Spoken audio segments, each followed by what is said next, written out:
కవితక్క గారి నాయకత్వం, జై తెలంగాణ, కవితక్క గారి నాయకత్వం, కవితక్క గారి నాయకత్వం, జై తెలంగాణ, జై తెలంగాణ, కవితక్క గారి నాయకత్వం, కవితక్క గారి నాయకత్వం, జై జాగృతి, జై జాగృతి, కవితక్క గారి నాయకత్వం, గారి నాయకత్వం.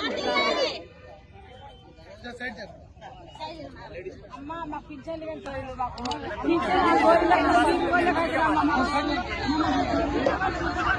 చూడక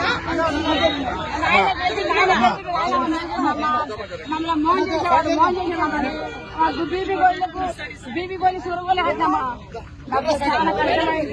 జాగృతి జనం బాటలో కార్యక్రమం కూడా మరి మహబూబ్ నగర్ జిల్లాకు రావడం జరిగింది. మహబూబ్ నగర్ జిల్లాలో జడ్చర్ల, దేవరకద్ర, మహబూబ్ నగర్ ఈ 3 నియోజకవర్గాలను కూడా పర్యటించి అక్కడ ఉండేటటువంటి సమస్యలు వాటన్నిటిని కూడా విజిట్ చేసి ప్రత్యక్షంగా పరిశీలించి వాటిని పరిష్కరించడానికి తెలంగాణ జాగృతి మా వంతు ప్రయత్నం మేము చేస్తాం.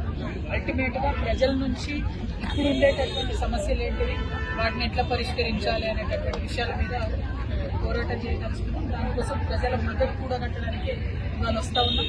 అనేకమైనటువంటి ప్రామిసులు చేసి అనేకమైనటువంటి మాటలు చెప్పి కాంగ్రెస్ వాళ్ళు ఇవాళ గద్దెకెక్కడం జరిగింది. 2 సంవత్సరాలు గడిచిపోతున్నాయి. ఈ 2 ఏళ్లలో కూడా మనం ఇచ్చినటువంటి ఒక్క మాట కూడా వాళ్ళు నిలబెట్టుకోలేకపోయింది.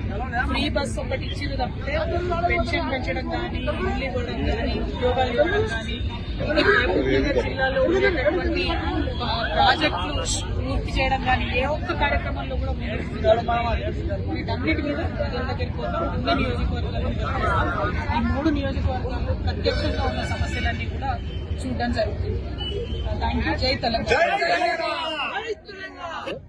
జాగృతి తరఫున ఏం పిలుపునిస్తున్నారు ఓటర్లకి?